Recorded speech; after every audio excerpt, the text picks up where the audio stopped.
How you doing? Thought we'd spend 5 minutes and talk a little bit about this whole kneeling during the anthem thing that's going on with every NFL team out there. There's a lot of emotion being interjected into this argument. Personally, myself, I'm not an NFL customer other than boxing. I don't follow a lot of sports. So I'm going to try to give you just a side note from somebody that's not emotionally connected to this subject. Let's talk about some facts and figures today, because in my opinion, facts and numbers never lie. Okay, so they say that about, last known estimate, 70 to 80% of NFL players are players of color, black men. And we'll get back to that figure in a while, but of that, it's almost a perfect match for how many players in the NFL percentage-wise come from low-income counties, people that are below the poverty line. And it's almost identical. It's in the 70s. So right around the same amount of players, which means concurrently most of these players come from hard upbringing. They had a hard time. This country wasn't a perfect dream for them compared to their white counterparts they play with, because most of the white players come from a background of money and privilege. So there is disparity in our Justice Department and how the law seeks to impose its rules and regulations on all of us. And that isn't a black or white subject, really. I mean, if you look at any major politician through the last 15 years on either side of the aisle, I would argue, and I think most people would agree with me, that pretty much all of them should be locked up. Everybody's done something illegal. And if you have money, it's always been known about that in our justice system. You know, the rules don't apply to those who come from privilege. So I totally hear their argument. But in the same token, we're going to get back to those numbers in a while. But in the same token, if you took the NFL, the MLB, and the NBA and put them together, I think far surpassing any industry, any trade, any profession, no three entities put together have done more to help black men become millionaires, take them from a state of poverty to a state of wealth and privilege than these three conglomerates put together. Well, why is that important? Because I think that any moral argument that somebody makes needs to come from solid footing. Because if you come from a hypocritical footing, really then that footing and the base of that argument can crumble away from below you. What do I mean by that? What do you mean by that, Jim? Well, let me put it to you this way. If these men were born in other countries that have the caste system or a socialist country, you know, what you're born into, it's almost impossible to break out of that. America gives everybody an insane amount of opportunity.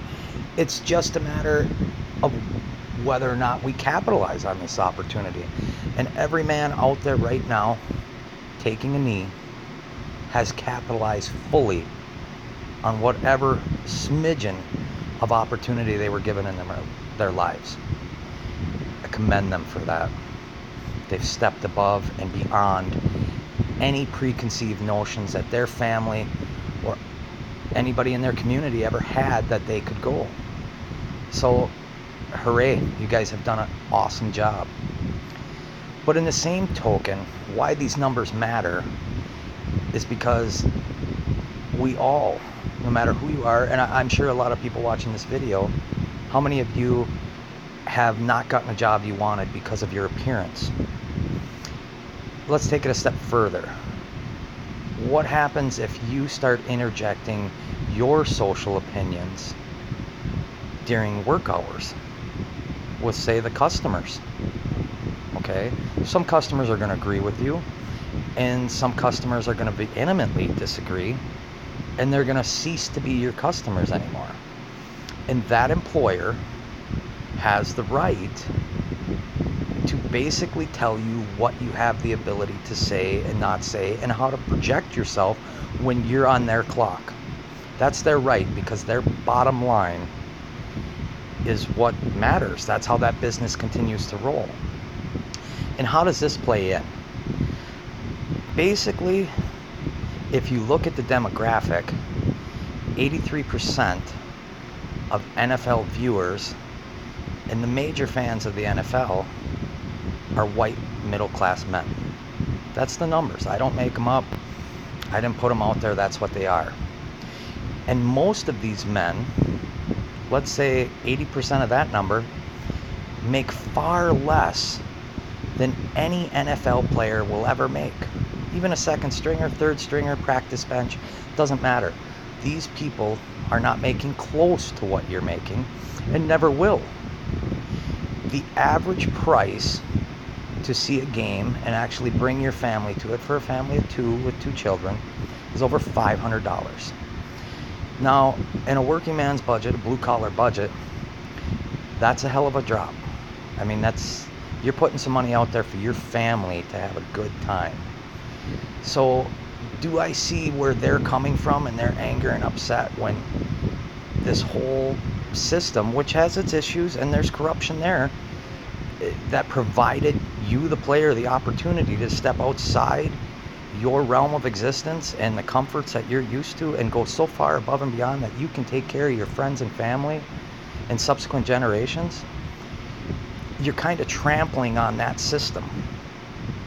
And we all understand that there's problems with that system. Like I said, I have no emotional connection to this subject. So both sides have a good point. But in reality, as a business model, it's really up to the NFL to make the call. It really is. And what really will dictate that call is the numbers and the amount of money that goes through the hands. Now, right now, the NFL they're in free fall as far as their viewership and how many people are tuning in. So that viewership and how many people actually watch the NFL and partake in it has a direct relation to how much advertisers are willing to spend. How much advertisers are willing to spend and the consumer is willing to spend has a direct relation on how much we can pay these players to play this game that they love. It's all one big circle.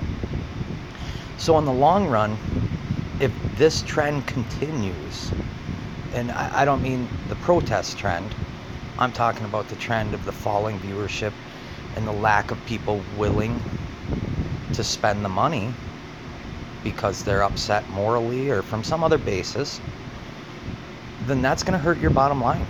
It's going to crush it. And as a business, the NFL will eventually have to make a call that every other business does, whether or not to allow this during game time. So, like I said, I can see it from both angles, but you got to remember one thing: this is a business. So when that day comes, you've made your own bed, really.